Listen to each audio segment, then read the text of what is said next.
Kata Allah apa? Tidak bermanfaat malu wala banun. Nanti di hari itu hartamu, anakmu tak bermanfaat. Apa yang bermanfaat kata Allah? Illa man atallaha biqalbin salim. Kecuali siapa yang datang kepada Allah dengan hati yang selamat. Hati, lihat hati-hati.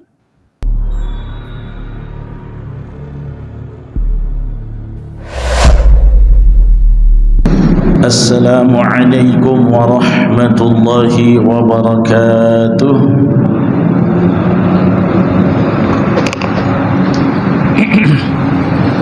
Alhamdulillah, alhamdulillahi ala ihsanih wa syukru lahu ala taufiqihi wa amtinanih. Ashhadu an la ilaha illallah wahdahu la syarika lah ta'ziman li sya'nih wa ashhadu anna nabiyyana Muhammadan abduhu wa rasuluhu ad-da'i ila ridwanih. Allahumma salli wa sallim wa barik ala nabiyyina Muhammadin wa ala alihi wa ashabihi wa ikhwani, amma ba'd.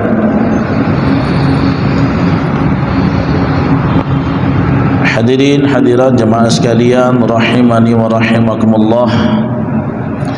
Alhamdulillah, segala puji hanya bagi Allah Rabbul Alamin yang masih menguatkan kita dalam ketaatan, dalam ibadah, dalam majlis ilmu yang sangat berharga ini. Mudah-mudahan terus Allah kuatkan kita sehingga Allah membuka hati dan fikiran kita semakin hari semakin faham dengan Al-Quran, Kitabullah, pedoman kita bersama. Baik, kita lanjutan dari pekan yang sebelumnya. Kita bahas ayat dalam surah Al-Ma'idah, ayat ke-13 dan 14. 13 dan 14. Silakan dibuka, kita baca dulu sama-sama.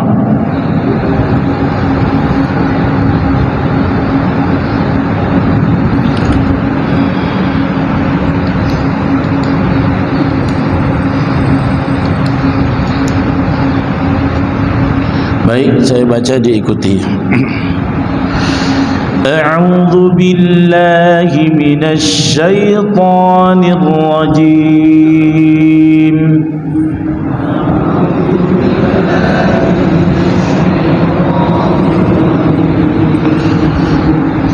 Bismillahirrahmanirrahim.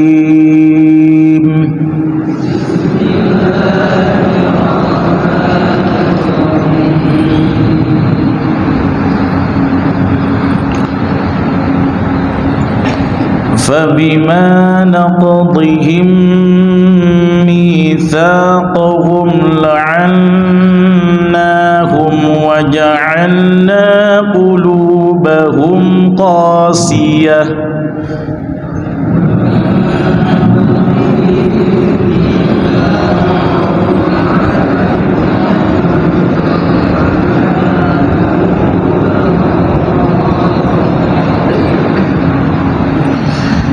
يحرفون الكلم عن مواضعه ونسوا حظا مما ذكروا به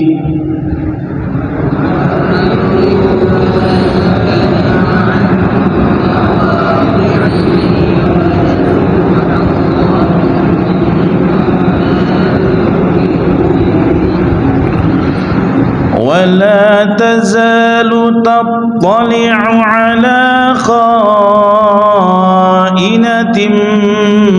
منهم إلا قليلا منهم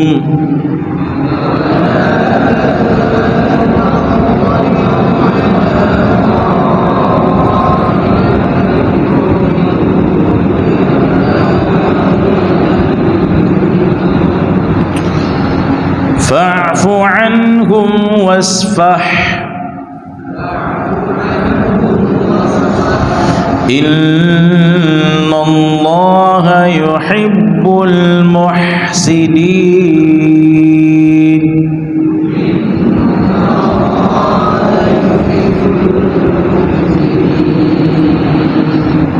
Wa minal ladzina qalu inna nasara akhadna mitsaqahum fanasu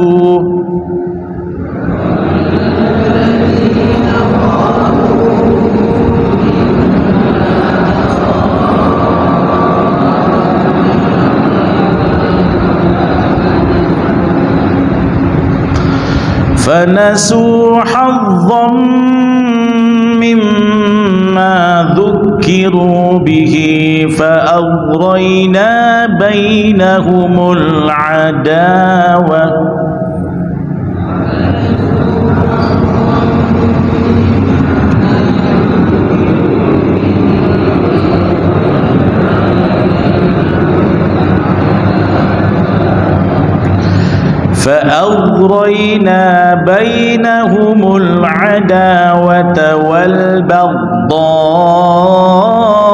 والبغضاء إلى يوم القيامة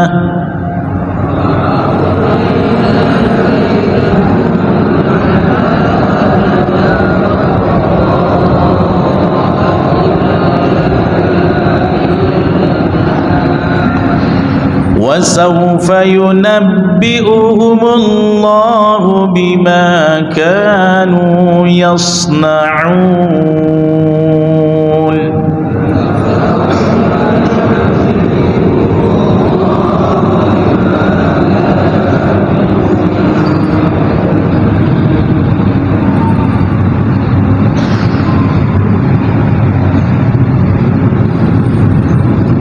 Baik.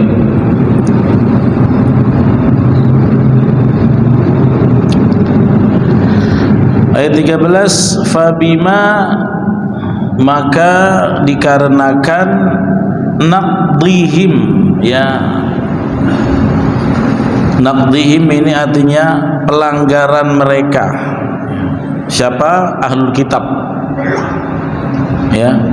Tadinya kan perjanjiannya Allah akan bersama kalian di ayat sebelumnya selama lain aqamtumus sholata wa ataitumuz zakata wa amantum birusuli wa azzartumuhum wa aqradtumullah. Pokoknya ahlul kitab dari sekte manapun Allah akan bersama mereka selama mereka menegakkan sholat, mengeluarkan zakat, ya, beriman kepada semua rasul, menolong rasul-rasul yang diutus pada zaman mereka, meminjamkan Allah dengan pinjaman yang baik. Nah, itulah jaminan ahli kitab manapun akan, itu perjanjiannya, Allah akan tolong kebersamaan dengan mereka. Tapi ternyata faktanya tidak demikian. Justru mereka naqdihim, ya, melanggar janji mereka. Nah, di dalam ayat ini kata Allah fabima naqdihim, ya, maka dikarenakan naqdihim, pelanggaran yang mereka lakukan, mitsaqahum, ya, perjanjian mereka dengan Allah, la'annahum, kami laknat mereka, kata Allah, ya. Jadi kalau ada dari kalangan ahlul kitab dilaknat oleh Allah bukan karena Allah itu jahat, zalim. Allah sudah tawarkan, inni ma'akum, aku akan bersama kalian selama kalian tidak syirik, tegakkan sholat, keluarkan zakat, beriman pada rasul-rasul, menolong rasul yang hidup di era kalian, aku bersama kalian. Tapi ya, mereka mencederai perjanjian dengan Allah, ya. Itulah yang menjadi hujjah Allah melaknat mereka. Fabima naqdihim mitsaqahum la'annahum, ya. Jadi Allah laknat bukan karena Allah zalim, tapi mereka sendiri ingkar janji, tidak komitmen terhadap keimanan. Allah sudah turunkan banyak rasul, ini itu banyak kitab, dia cuma pilih yang dia mau sesuka hatinya. Ya, jadi dilaknat oleh Allah ahlul kitab yang kufur kepada Allah, ingkar kepada Allah, bukan karena kekejaman Allah, tetapi karena kengeyelan mereka sendiri. Lihat kata-katanya ya, fabima naqdihim mitsaqahum, disebabkan mereka melanggar perjanjian, la'annahum, barulah kata Allah kami laknat mereka, waja'alna qulubahum qasiyah, dan kami jadikan hati-hati mereka qasiyah. Apa artinya qasiyah? Qasiyah itu artinya keras, ya, artinya keras. Nah, apa maksud dalam tafsir Ibnu Katsir ayat tadi? Kata Imam Ibnu Katsir, fa bi sababi naqdihim al-mitsaq, karena disebabkan pelanggaran mereka terhadap perjanjian dengan Allah. Perjanjian itu bukan nanti bayar ini bayar itu, tidak. Kamu sholat, tunaikan zakat, iman kepada rasul-rasul aku, tapi ternyata mereka mangkir, ya.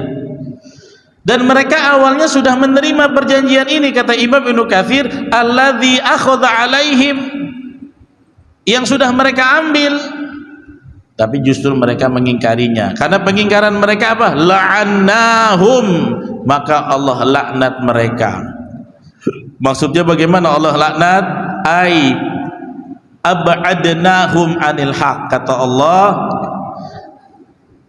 kami akan, ya, melaknat kamu. Maksudnya apa? Kata Allah la'annahum, kami akan buat engkau jauh dari kebenaran. Karena sudah dikasih kebenaran masih nggak mau juga diikuti. Coba ibaratnya gini, ada orang dikasih tahu sesuatu yang benar, kalau mau selamat engkau kesinilah, tapi dia masih cari jalan lain. Kira-kira makin jauh atau makin dekat? Makin jauh. Ini jalan keselamatan nih, kalau mau ikut yang ini ambil yang ini, tapi dia pilih jalan lain,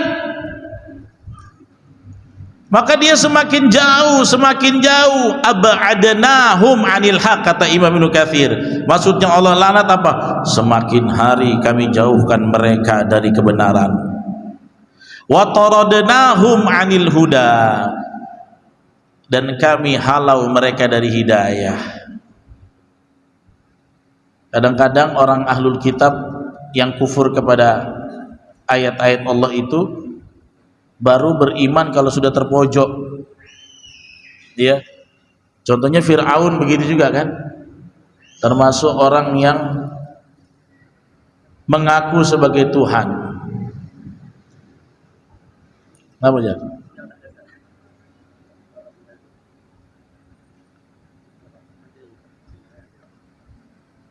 Jadi mereka itu dilaknat karena mereka sendiri yang mengambil jalan yang salah, sehingga terhalau dari kebenaran, ya.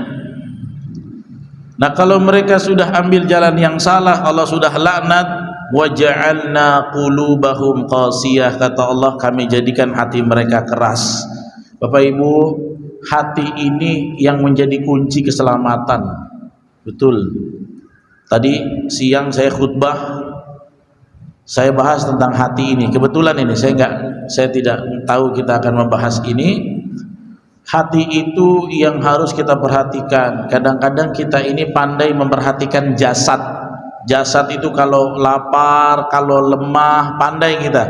Kalau lapar kita beli makan, kalau kurang fit kita beli obat, kalau tak sehat kita pergi ke dokter. Padahal di dalam tubuh kita ada satu yang lebih penting, yaitu al-qalbu, hati. Hati itu kalau sakit nggak bisa cari bengkel rumah sakit hati, nggak bisa. Hati itu kalau lapar bukan nasi goreng, sate, mie ayam, bukan. Tapi apa? Zikir. Obatnya zikir, baca Quran, majelis ilmu, itu obat hati. Ya. Nah, makanya orang-orang ahlul kitab ini ngeyel, ngengkelnya kenapa? Karena dia dikasih tahu jalan yang benar, cari jalan yang salah. maka kata Allah apa? La'annahum ay ab'adnahum anil haq. Kamu makin jauh dari kebenaran sudah kukasih, semakin jauh dari tempat yang lurus, bahkan semakin terhalau dari hidayah. Wa taradnahum anil huda, kata Imam Ibnu Katsir, mereka terhalau dari petunjuk. Dan hatinya dijadikan keras. Hati itu kalau sudah keras, fala yata'adzuna bimau'izatin, susah masuk nasihat. Iya kan? Orang kalau hatinya sudah keras, mana mau? Ya. Makanya orang yang hatinya sudah keras kategorinya udah sakit. Dan masalahnya kalau hati sudah keras, nggak tahu bawa ke dokter mana. Ada dokter hati, bengkel hati ada.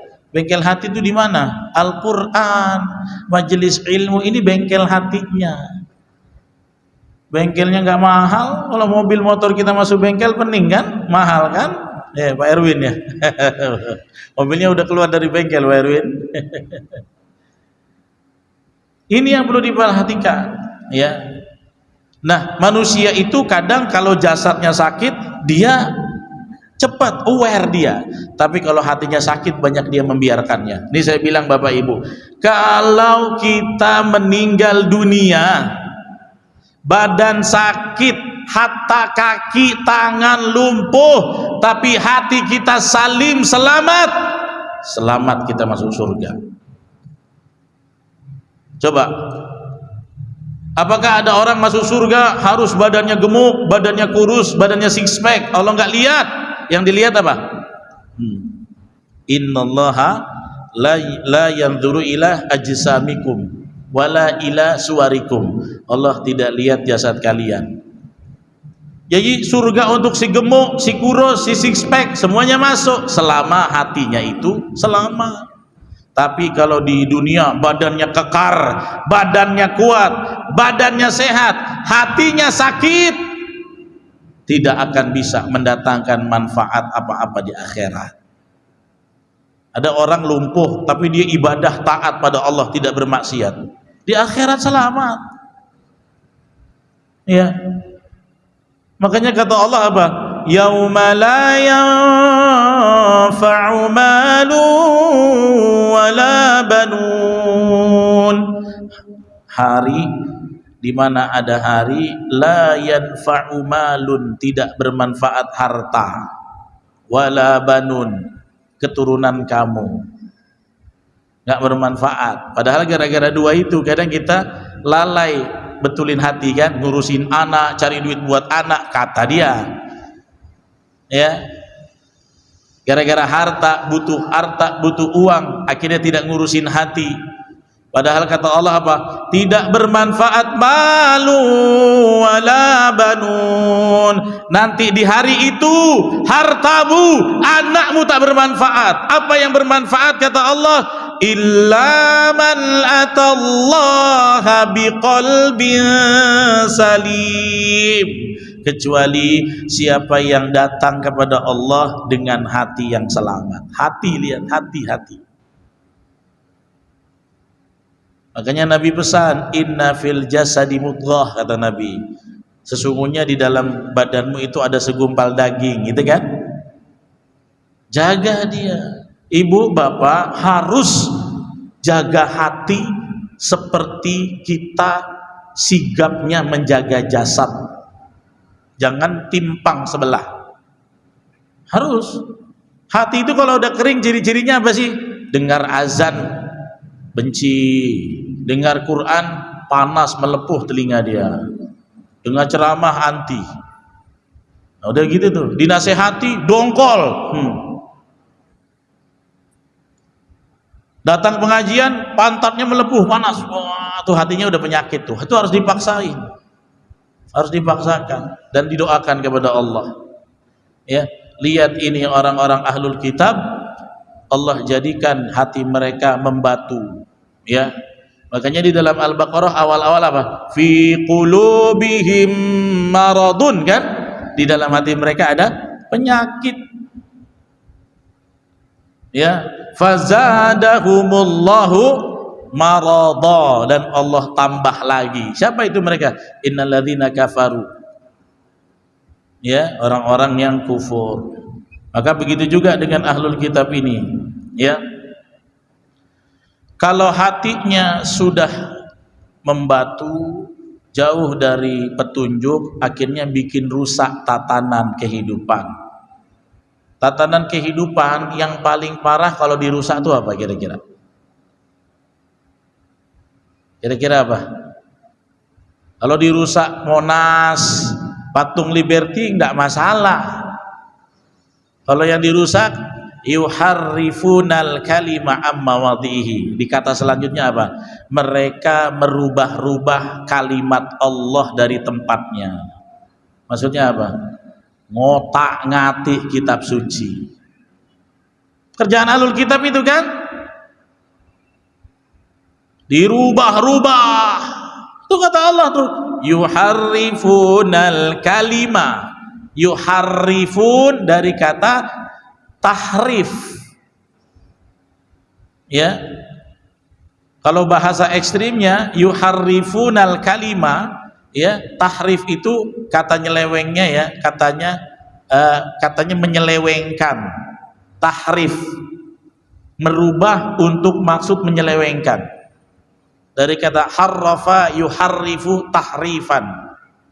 Makanya orang yang menyimpang disebut inhiraf, orang yang menyimpang. Coba lihat, kalau orang merusak taman, merusak patung, gedung masih mending. Kalau merusak kitab suci, yang sesat berapa juta orang. Makanya pantas masuk ke dalam neraka di paling dasar, di ujung, diulek-ulek. Nah ini kenapa? Merusak kitab suci. Coba, kalau kamu memelintir kata-kata saya nggak apa-apa, mungkin begitu ya, kita manusia. Tapi yang dipelintir ini apa? Kata-kata Allah. Coba, ya kan, ngeri kan? Nah, coba apa kalimat selanjutnya? Yuharrifunal kalima an mawadhi'ihi. Yuharrifun, mereka merubah-rubah al kalima, dimaksud adalah kalimatullah, ya, kalimat-kalimat Allah.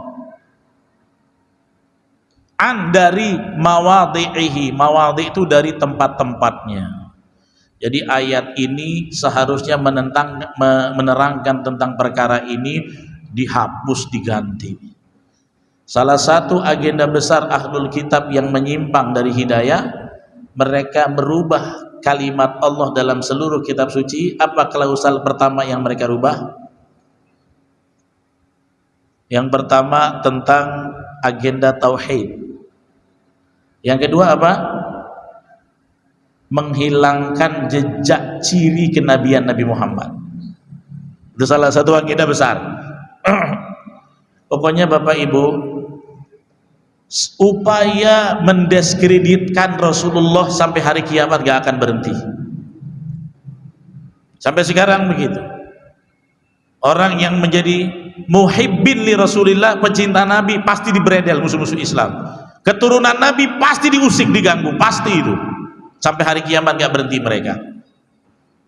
Dari sebelum nabinya diutus, mau dihilangkan faktanya. Coba, sebelum nabinya diutus, belum hidup orangnya lagi, di kitab sucinya apa? Dihilangkan. Yuharrifunal kalima an mawadhi'ihi. Jadi supaya nanti ketika Rasulullah sudah lahir, sudah diutus, mana gak ada di kitab suci kita. Ngarang itu, gila dia. Ya, jadi harus kita jadi benteng penjaga Rasulullah, sunnah Rasulullah, keturunan Rasulullah, harus kewajiban kita. Karena musuh-musuh Islam tidak akan pernah berhenti sampai hari kiamat. Jadi mereka menghilangkan fakta tentang Nabi saja, itu mereka sudah melakukannya sebelum dari nabinya muncul, ya kan? Dari zaman Injil kan sudah dihilangkan, zaman Taurat kan sudah dihilangkan. Padahal kabar tentang Rasulullah ada termaktub di Taurat dan di Injil, dalam kitab suci semua. Hati-hati Pak, pendeskreditan tentang sosok Nabi Muhammad sallallahu alaihi wasallam.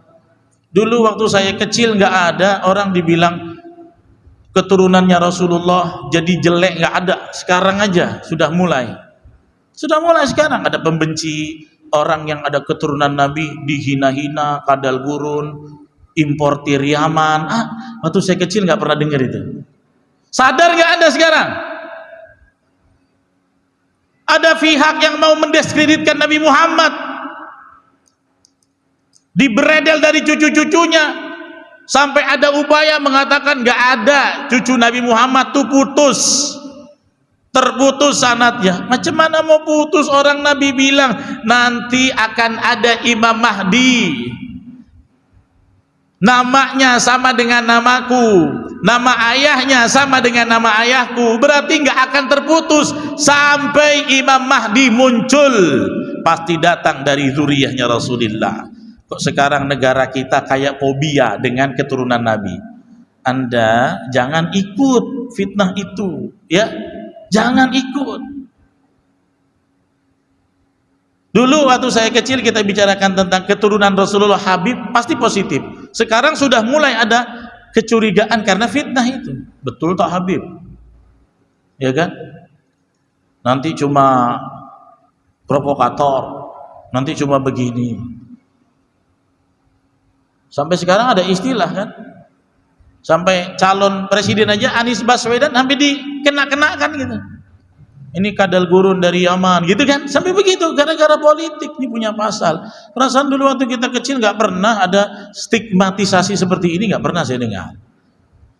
Makanya saya bilang upaya ini sampai kapan? Sampai hari kiamat. Dimulainya kapan? Sebelum Nabi jadi Nabi sudah ada pihak-pihak yang menyelewengkan kitab suci, menyembunyikan tentang sosok beliau. Waktu nabinya ada, apakah Nabi aman? Fitnah segala macam, gila, sihir, kahin, macam-macam kan? Nabinya nggak ada, fitnahnya terus akan berlangsung. Ya. Makanya kita yang ikut pengajian ini jangan termakan lah begitu-gitu. Jangan termakan. Itu isu-isu. Karena apa? Ya kemarin secara takdir Allah kebetulan salah seorang cucu Nabi ikut dalam syiar politik Islam. Itu yang mengancam kan? Seorang cucu Nabi ikut menggerakkan. Karena ada sosok non-muslim yang ingin mengambil satu porsi kepemimpinan, beliau harus mau gak mau bangkit, menyadarkan umat. Walaupun beliau harus menerima konsekuensi yang berat. Kita mah gak menderita, kita cuma medsos-medsos hanya, beliau yang menderita. Coba bawa anak istrinya ditembak di mobil, memang nggak ngeri Pak kayak begitu Pak? Ngeri Pak. Sampai berapa orang meninggal di mobilnya tuh pengawalnya? 6. Itulah orang-orang yang berjihad menegakkan kebenaran. Sampai sekarang 6 orang dibunuh, ada nggak jejaknya kasus? Kemana? Hebat kali mungkin ya yang menembak ya. Kasusnya sampai nggak hilang begitu ya. Ya ini yang harus jadi perhatian kita. Musuh-musuh Rasulullah sampai hari kiamat nggak akan pernah berhenti. Maka kita jaga. Jaganya dengan bagaimana? Jaga nama baik Nabi, amalkan sunnah-sunnahnya. Ya, dengan sunnahnya itulah kita bisa hidupkan. Walaupun beliau sudah tidak mungkin hidup lagi di zaman kita, tapi sunnahnya masih bisa kita hidupkan. Makanya kata Nabi, man ahya sunnati, barang siapa menghidupkan sunnahku maka dia telah mencintai aku. Siapa yang cinta dengan aku, kana ma'i fil jannah, nanti sama aku di surga. Ya gitu ya. Bagaimana cara mereka yuharrifunal kalima amma wadihi, ya, merubah kalimat dari tempat-tempatnya, ya. Mereka melakukan walau kitabahu ala ghairi ma anzalahu. Mereka akan merubah ayat-ayat tidak seperti yang diinginkan saat diturunkan. Jadi ayat ini maksud Allah untuk menerangkan akidah, dimiring-miringkan sama dia. Ayat ini menerangkan tentang Nabi Muhammad, Rasul terakhir, diselewengkan, digoreng-goreng, dirubah-rubah. Ya, wa hamiluhu ala ghairi muradihi, mereka akan bawa kitab suci tetapi bukan sesuai maksud yang sebenar-benarnya. Ya, wa qalu alaihi ma lam yaqul, mereka akan berkata tentang kitab suci yang tidak pernah dikatakan sebelumnya. Makanya tafsirnya dibawa tafsir kekinian, kontemporer. Ya Pak, jangankan cuma di pengajian ini Pak, di diskusi-diskusi ilmiah yang formal saja, ya, masuknya penafsiran-penafsiran sesat itu sudah nyata. Saya belajar Pak, saya bukan nggak belajar. Ada metode tafsir yang sekarang ini tidak perlu bahasa Arab, bisa mentafsirkan secara mujmal tanpa disiplin ilmu yang 15, nahwu, sorof, balaghah, mantik, ma'ani, hadis. Kan kita gitu belajarnya. Ada cara langsung tanpa itu perlu semua. Dan kami belajar di luang kuliah S2. Ada satu kawan saya waktu sedang pembahasan mata kuliah itu, ya, tafsir kontemporer hermeneutika namanya. Wah, dihajar metodenya, nggak lulus dia makalahnya. Jadi saya pernah tanya sama profesor yang lurus nih, gimana Prof? Ente mau lulus atau mau idealis katanya. Jadi kata Prof, udah ikutin aja, tapi di mimbar publik jelaskan yang sebenarnya. Ini kan mimbar saya. Kalau di sana saya idealis, MPD-nya nyangkut di atas langit aja jadi. Itu ada, kita pelajari. Jadi pernah ada teman saya, pas dia bagian makalah, tugasnya harus memaparkan metodologi tafsir itu. Dia paling benci dengan tafsir itu. Jadi si pemakalah menghantam metode yang dia bahas, lucu kan? Wah, dihajar wah ini. Akhirnya nggak lulus. Revisi dulu ya makalahnya, belum dapat nih. Karena kan makalah dinilai kan. Itu terjadi di ruang-ruang. Makanya kalau kuliah agama memang harus punya basic. Kalau agama gitu. Ya. Tujuannya apa sih? Mereka hamiluhu ala ghairi muradihi. Mereka akan membawa kitab suci sengaja agar tidak sesuai maksudnya. Itu kan mau menyelewengkan makna artinya kan? Tidak sesuai dengan maksudnya. Ya. Tentang pemimpin aulia, itu kan berapa upaya satu negara ini orang-orang melihat bagaimana kata-kata pemimpin ini mau dimiringkan maksudnya gitu kan? Ya kan gitu kan, supaya nanti bisa loloskan. Maksud aulia tuh teman, jadi kalau gubernur tuh boleh. Ujung-ujungnya kan gitu, ujung-ujungnya begitu. Hati-hati, harus kuat ini pondasi kita ya. Imam Ibnu Katsir sampai bilang mereka akan membawa kitab suci tidak sesuai maksudnya, merubah pemaknaan tidak sesuai yang mau Allah turunkan. Mereka berkata apa yang tidak pernah dikatakan, iyadzan billah min dzalik, sampai beliau itu berlindung, semoga Allah hindari kita dari yang demikian. Jarang-jarang Ibnu Katsir kasih pesan gitu, iyadzan billah min dzalik, semoga Allah melindungi kita dari yang itu ya. Selanjutnya apa? Wanasu hadza, wanasu, nasu itu mereka melupakan, hadzon bagian ya, mimma dari apa, dzukiru bihi, dzukiru mereka telah diingatkan bihi dengannya ya. Maksudnya apa? Ya, kan sudah diingatkan sama Allah, Allah bersama kamu kalau kamu sholat, zakat, menunaikan ketaatan lah ya, itu dia. Tapi mereka lupakan apa yang sudah diingatkan Allah. Ya, makanya kata Ibnu Katsir, wa taraku al-amal bihi ragbatan anhu. Mereka meninggalkan seluruh perbuatan amalan yang Allah suruh karena mereka tidak senang atasnya. Ya, mereka lupakan itu.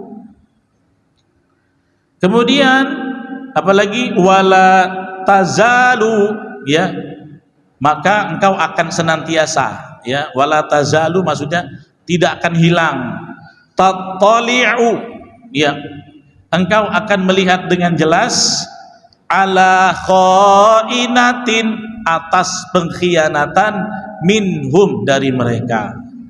Jadi kita Nabi dan kita diingatkan, kalian pasti akan nampak terus pengkhianatan ahlul kitab ya. Tapi ada nggak ahlul kitab yang bisa dipercaya? Ada, tapi sedikit. Di dalam ayat ini disebut wala tazalu tattali'u ala kha'inatin minhum, kalian akan senantiasa melihat atas kha'inatin minhum, pengkhianatan mereka, illa qalilan minhum, kecuali sedikit di antara mereka. Maksudnya apa? Illa qalilan minhum, sedikit di antara mereka yang tidak berkhianat. Coba, ada yang punya dalil salah satu ahli kitab yang tidak berkhianat dalam sejarah Islam? Siapa? Yang pernah Nabi sholat ghaib untuk dia, Nabi nggak pernah jumpa dia. Siapa? Najasyi, ya, Raja Najasyi, ahlul kitab min Nasara di Habasyah, kan?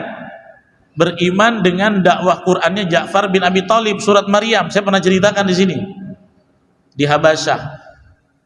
Dia ahlul kitab yang jujur, kitabnya nggak dirubah, Injilnya ya tetap Injil. Ada lagi seorang sahabat ahli Taurat, ada keturunannya Yahudi gitu, tapi dia amanah. Bahkan ketika dibilang, ya akhbirni an sifati Rasulillah fi Taurah, nah semalam nih di Al-Amin, namanya Abdullah bin Amr bin Al-As. Abdullah, kau kan ahli Taurat, ada nggak ciri-ciri Nabi di Taurat? Ada nih, aku disebutin semua. Ini ahlul kitab yang jujur.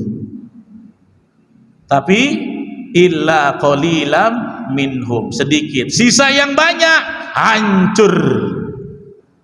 Ya, ada yang jujur, ada qalilam minhum, sisanya hancur. Kemudian apa kata Allah? Lanjut, fa'fu anhum wasfah. Fa'fu artinya maka, ya, maafkanlah atas mereka perbuatan mereka. Wasfah, dan biarkanlah mereka. Kenapa disuruh biarkan? Supaya tidak makin keras hatinya dan masih bisa tembus hidayah. Innallaha yuhibbul muhsinin, sesungguhnya Allah mencintai orang-orang yang berbuat baik. Tapi kata seorang tabi'in, Imam Qatadah, maafkan mereka dan biarkan mereka menyesatkan itu sudah dianulir, ya, nggak boleh dibiarkan. Orang kalau sudah merusak kitab suci harus diperangi, diperingatkan dan diperangi. Makanya dalam Kasir Ibnu Katsir beliau menukil waqala Qatadah, Imam Qatadah berkata, hadhil ayat yang bunyinya fa'fu anhum wasfah, maafkan mereka ya Muhammad, biarkan saja mereka. Maksudnya dengan merubah kitab-kitab dibiarkan.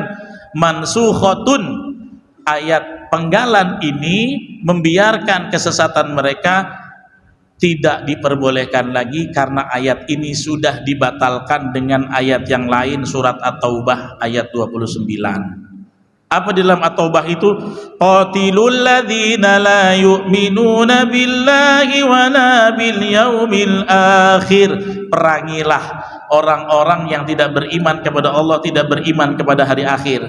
Wala yuharrimuna ma harramallahu wa rasulihi, dan mereka tidak mengharamkan yang diharamkan Allah dan Rasulnya. Dakwahi, tegur, kalau masih ngeyel boleh diperangi. Jadi jangan dibiarkan, karena akan menyebabkan kesesatan kitab suci. Siapa yang bilang begitu? Imam Qatadah dari kalangan tabi'in. Baik, ayat selanjutnya. Minal ladzina qalu, dan di antara orang-orang itu ada yang berkata. Siapa mereka yang berkata? Inna nasara, sesungguhnya kami orang Nasara. Ya, akhadna mitsaqahum, ya, kami telah mengambil perjanjian mereka. Fanasu, kemudian mereka melupakan, hadza, sama bagian, mimma dzukiru bih, apa yang diingatkan. Kami tegakkan sholat, jangan menyekutukan Allah, beriman kepada Nabi, ya. Ada yang mereka betul-betul kami komit, tapi kebanyakan mereka menyeleweng, ya. Akhirnya apa? Allah uji mereka. Fa'aghraina bainahumul adawah, fa'aghraina, maka kami timbulkan, kata Allah, bainahum, antara orang ahlul kitab Nasara, adawah. Adawah itu apa? Permusuhan. Wal baghdha, dan baghdha itu kebencian, ila yaumil qiyamah, sampai hari kiamat. Apa buktinya? Sampai sekarang Ahlul Kitab dari kalangan Nasrani itu sektenya hampir sampai 10.000 sekte. Bapak jangan kira-kira di sini. Ya, di sini di Indonesia ada yang K, ada yang P, ya kan? Ada yang K, ada yang P. Itu nggak mau, rumah ibadahnya aja nggak mau sama, betul nggak? Ya kan? Sama-sama Nasara kan? Aliran A sama aliran B, mau nggak satu tempat ibadah? Oh enggak, ini khusus yang pro, ini khusus yang K. Dan kalau Bapak Ibu tahu di Brasil lebih parah lagi, sekte ini, sekte ini. Imam Ibnu Katsir sampai bilang banyak jenis-jenisnya di sini. Ya, ada yang Mulkiyah, ada yang Turkiyah, ada yang Yakubiyah, aliran-aliran Nasara, dan antara satu dengan yang lain saling mengkafirkan. Jadi Allah jadikan mereka kacau kan? Sekarang saya tanya, orang Islam, mazhab Hanafi, Syafi'i, Hambali, masjidnya beda-beda atau tidak? Enggak kan? Tidak kan? Antum kalau pergi umrah, mazhabnya Saudi Arabia apa? Hambali. Diusir nggak? Indonesia Syafi'i, roh anti Indonesia. Bikin masjid sendiri. Ada nggak? Nggak ada. Ustadz Somad, ilmunya banyak, pergi ke Maroko, mazhabnya apa? Maliki. Pulang selamat kan? Iya kan? Nggak ada kita. Perbedaan kita hanya di furu'. Ya, hanya di cabang-cabang kecil. Tapi permusuhan antara Nasrani parah. Rumah ibadat yang aliran ini tidak mau ibadah di sini. Mereka punya hari kebaktian khusus. Dan antara mereka ya yakfuru ba'duhum ba'da, tukafir, saling mengkafirkan dengan antara satu yang lain. Saya nggak mungkin bisa bahas detail di majelis ini karena live streaming. Kalau mau ngobrol-ngobrol boleh kita bahas. Mereka punya sekte yang banyak. Ya, kita menghargai karena ya kita menghargai. Tapi intinya perpecahan mereka memang sudah niscaya. Nggak bisa lagi mereka elakkan. Nanti kita perdalam ayat ini insya Allah. Ada pertanyaan silakan. Ya silakan. Assalamualaikum warahmatullahi wabarakatuh. Waalaikumsalam warahmatullahi. Cepat aja Ustaz, kalau kita tengok tafsir dari sebelumnya ini yaitu surat Al-Baqarah 9, 11 diserukan kepada orang-orang yang beriman. Kenapa kok di surat itu ditujukan kepada orang-orang yang beriman? Tidak manusia, bahkan kita orang awam itu mau beri penjelasan. Baik, karena kalau lihat munasabat, memang Allah sedang menuntut komitmen mereka dalam iman. Orang-orang ahlul kitab ini kan harusnya beriman kepada Allah, harus tetap beriman kepada Allah, menegakkan sholat. Walaupun mungkin mereka punya masa transisi dari kitab suci yang lama untuk masuk nilai-nilai Al-Quran. Nah justru mereka tidak beriman dengan segala perintah Allah. Rasul yang diutus saja mereka ingkari. Ya, maka sebenarnya di dalam ayat-ayat ini Allah sedang menyentuh hati mereka supaya betul-betul beriman dan betul-betul sesuai keimanannya dengan apa yang sudah diperjanjikan. Ya, nah itu makanya Allah sentuh itu terus. Gitu ya. Ada lagi? Boleh singkat? Cukup ya? Nah, silakan Pak. Maaf Pak Eva jadi repot-repot nih. Ya? Hubungan Israel dengan Bani Israel. Ya. Ya baik. Israel itu sekarang negara Zionis yang berdiri menisbatkan pada Bani Israel. Ya, Bani Israel itu tidak bisa kita generalisasi semua jelek karena Bani Israel itu keturunan Nabi Yakub. Ya, keturunan nabi-nabi banyak dari kalangan Bani Israel. Makanya ketika kita mengutuk negara Israel, katakan Zionis Israel atau Zionis Yahudi Israel. Jangan bilang Allahumma al'an Israel. Ya Allah laknatlah Israel, karena tidak semua Bani Israel itu buruk. Karena itu keturunan Nabi Yakub. Jadi sebenarnya silsilahnya keturunan dari Nabi Yakub itu. Nanti ada anaknya namanya Yahuda, gitu ya. Nah, itu pernah kita bahas juga. Tapi kalau sekarang waktunya sangat sempit, ya. Jadi beda, ya, Bani Israel dengan negara Israel. Jadi dibedakan. Kalau mau doa, niatnya, lafaznya adalah ke negara Israel Zionis, bukan kepada Bani Israel, karena nggak boleh kita melaknat Bani Israel. Nabi dari kalangan Bani Israel lebih dominan daripada nabi dari kalangan Arab. Ya, harus tahu kita. Dari kalangan Bani Israel memang lebih dominan. Nabi-nabi kita tuh yang banyak, lebih banyak dari kalangan Bani Israel. Dan mereka tidak tercela, tidak. Cuma negara ini pula namanya ikut-ikut itu. Mereka menisbatkan dengan nisbat yang salah, gitu ya. Baik, nanti kita perdalam ayat ini tentang sekte-sekte Nasoro, tapi saya akan pakai istilah-istilah Arabnya. Ya, karena dalam Ibnu Katsir beliau angkat tuh nama-namanya beliau angkat nama-namanya Al-Mulkiyah wal Yaqubiyah dan beberapa jenis-jenis yang lain sekte-sekte yang ternyata kalau Bapak Ibu nggak tahu saling mengkafirkan padahal sama-sama Nasoro, berarti mereka lebih hancur, terpecahnya lebih hancur. Cuma kita kurang wawasan. Kalau kita tahu, kita nggak akan takut dengan rapuhnya mereka itu. Demikian, subhanakallahumma bihamdik, syadu an la ilaha illa anta, astaghfiruka wa atubu ilaik. Wassalamualaikum warahmatullahi wabarakatuh.